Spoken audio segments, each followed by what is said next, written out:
नमस्कार. जय महाराष्ट्र, जय शिवराय, जय भीम. मित्रांनो, आपले जगप्रसिद्ध प्राईम मिनिस्टर विश्वगुरू नरेंद्र मोदी साहेब सध्या नुकतेच पोलंड आणि युक्रेनच्या दौऱ्यावरून परतलेले आहेत आणि ते मागच्या महिन्यात रशियाला पण गेले होते. आणि रशियाच्या दौऱ्यावर ते असताना ते पुतीनची गळाभेट करत असताना पुतीनचं सैन्य युक्रेनमधल्या लहान मुलांच्या हॉस्पिटल्सला उद्ध्वस्त करत होतं. आणि त्याच्यानंतर लगेचच बांगलादेशमध्ये हाहाकार माजला. बांगलादेशच्या ज्या शेख हसीना आहेत, ज्या अदानींशी भरपूर त्यांनी करार केलेले आहेत नरेंद्र मोदींच्या मार्फत, त्यांना देश सोडावा लागला. आणि तिथे आपलं घोडं फसलं परराष्ट्रीय धोरणाचं.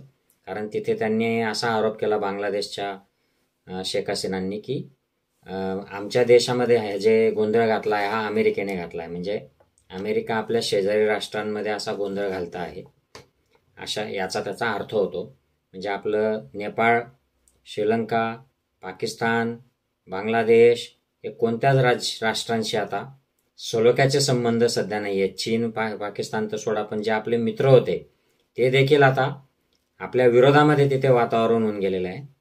आणि हे सुरू असताना मोदीजी पोलंडला गेले. आधी एका इव्हेंट मॅनेजमेंट कंपनीमार्फत पोलंडमध्ये चांगलं व्हिडिओग्राफी, त्यांचे ट्रेनचे प्रवास, इकडून फोटो तिकडून फोटो, तिरंगासोबत फोटो, असं सगळं त्यांनी केलं. आणि काही लोकांना भारतातून नेलेलं होतं मोदी करायला. ही त्यांची दरवेळची स्टाईल आहे. जेव्हा ते एखाद्या देशात एखादा इव्हेंट करतात तेव्हा भारतातून भरपूर लोकांना त्या देशाचा व्हिसा दिला जातो आणि ती इव्हेंट मॅनेजमेंट कंपनी या सगळ्यांना तिथे घेऊन जाते मोदी करायला. तर हा इव्हेंट झाल्यानंतर ते युक्रेनला गेले. युक्रेनचे जे प्रेसिडेंट आहेत त्यांचं नाव आहे व्लोदिमीर झेलेन्स्की. तर हा माणूस जो आहे हा ॲक्टर होता, म्हणजे कॉमेडियन होता आणि त्याचा तो प्रेसिडेंट झालेला आहे. तर यांना ते भेटले आणि ह्या प्रेसिडेंट जे आहेत झेलेन्स्की यांना भेटल्यानंतर झेलेन्स्कींनी भारतीय मीडियासोबत चर्चा केली. आणि त्या मीडियाला त्यांनी जे मत मांडलं त्याच्यामध्ये त्यांनी नरेंद्र मोदींचा मुखवटा उघडा पाडला. आणि नरेंद्र मोदी हे किती फालतू प्रपोजल घेऊन आले होते आणि किती झुटपुट कामासाठी त्यांच्याकडे आले होते हे त्यांच्या भाषणातून, त्या चर्चेतून आपल्याला दिसतं. तर ही चर्चा जी आहे, या चर्चेमध्ये त्यांनी ही इंग्लिशमधून आहे, मी तुमच्यासाठी ती रन करेल, पण काही मुद्दे जे आहेत त्यांनी जे मांडले आहेत की मोदी मध्यस्थी करायला आले होते. म्हणजे जे मागच्या महिन्यात ते रशियाला जाऊन आले त्यावेळेला रशिया म्हणजे युक्रेनमधल्या हॉस्पिटल्सवर हल्ले करत होते लहान मुलांच्या. म्हणजे मोदी तिथे असताना रशियातला प्रेसिडेंट हे अशा कारवाया करत होता. म्हणजे मोदींना किती किंमत आहे रशियामध्ये, भारताला ते सध्या किती किंमत देत आहेत हे त्याच्यावरून दिसतं. आणि मोदी तो निरोप घेऊन या झेलेन्स्कीकडे जात आहेत आणि त्याला सांगतायत की, म्हणजे त्यांच्या बोलण्यावरून जे दिसतंय की ज्याने जिंकलंय ते त्याच्याकडे राहू द्या आणि अशा पद्धतीत आपण युद्धविराम करू. आणि ते झेलेन्स्की म्हणतात की नाही, असं चालणार नाही. तुम्ही आधी नरेंद्र मोदी तुम्ही विचार करा की तुम्हाला जर हे युद्ध थांबवायचं असेल तर तुम्ही रशियाकडून जे ऑइल विकत घेताय स्वस्तात, त्याच्यामुळे रशियाला ताकद मिळते, म्हणून पुतीनकडे पैसा येतोय आणि म्हणून तो हे युद्ध चालू ठेवतोय. तुम्ही त्याआधी बंद करा, म्हणजे त्याचा आर्थिक नाड्या आवळल्या जातील आणि त्याला युद्ध बंद करावं लागेल. म्हणजे आपल्याकडे काय सांगितलं होतं लोकसभेच्या आधी, पॉपॉने वार रोकवा दी, पण झेलेन्स्की म्हणतायत की तुम्ही ऑइल घेताय म्हणून वार चाललेलं आहे, असं अप्रत्यक्ष ते सांगतायत. आणि त्यांनी मोदींची खिल्ली उडवलेली आहे या सगळ्या गोष्टीमध्ये, लक्षात घ्या. म्हणजे याचा अर्थ असा की नरेंद्र मोदी त्या दोन देशांमध्ये मध्यस्थी करायला त्या दोन देशांच्या निमंत्रणावरून गेलेले दिसत नाहीयेत. त्यांना युक्रेनमध्ये असं बोलवलेलं वगैरे नाही दिसत. ते स्वतःहूनच अरेंज करून त्यांनी ती ट्रिप अरेंज करून घेतलेली आहे. म्हणून आधी पोलंडला ती अरेंज करून घेतली, म्हणजे ते दिसावं की मी पूर्ण ईस्टर्न युरोपच्या ट्रिपवर आहे. आणि मग हा रशियाचा मेसेज घेऊन ते तिथे जात आहेत असं दिसतंय एकंदरीत. म्हणजे पुतीन साहेबांचे मध्यस्थी एजंट म्हणून ते तिथे गेले का, असा एक प्रश्न उभा राहतो. आणि झेलेन्स्कींनी त्यांना अजिबात किंमत केलेली नाही. या सगळ्यात होता असं आहे की मोदींची किंमत केली नाही म्हणजे भारताची किंमत केली नाही, असा अप्रत्यक्ष त्याचा हे होतो. कारण मोदी हे भारताचे प्राईम मिनिस्टर आहेत. प्रत्यक्षात आपली 140 कोटी लोकांची याच्यात काहीच चूक नाहीये. ही मोदी स्वतःची चमकून घेण्यासाठी या सगळ्या गोष्टी करतायत.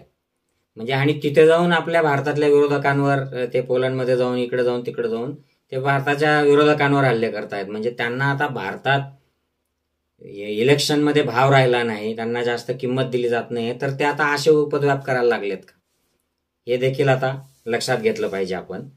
तर ही जी झेलेन्स्कींची जी व्हिडिओ क्लिप आहे ती मी तुम्हाला याच्यात दाखवतो, तुम्ही बघा आणि समजून घ्या की नरेंद्र मोदी इथे अक्षरशः बेगानी शादी में अब्दुल्ला दिवाना असे गेलेले आहेत. ऐका.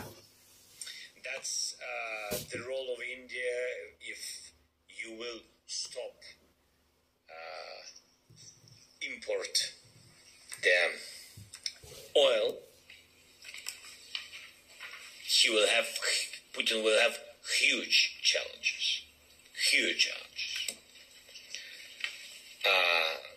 The sword, I think it's peace way to peace. Yeah. So I think we spoke about it with Prime Minister. So of course we want him very much to have a peace summit, and of course we'll be happy to work on it.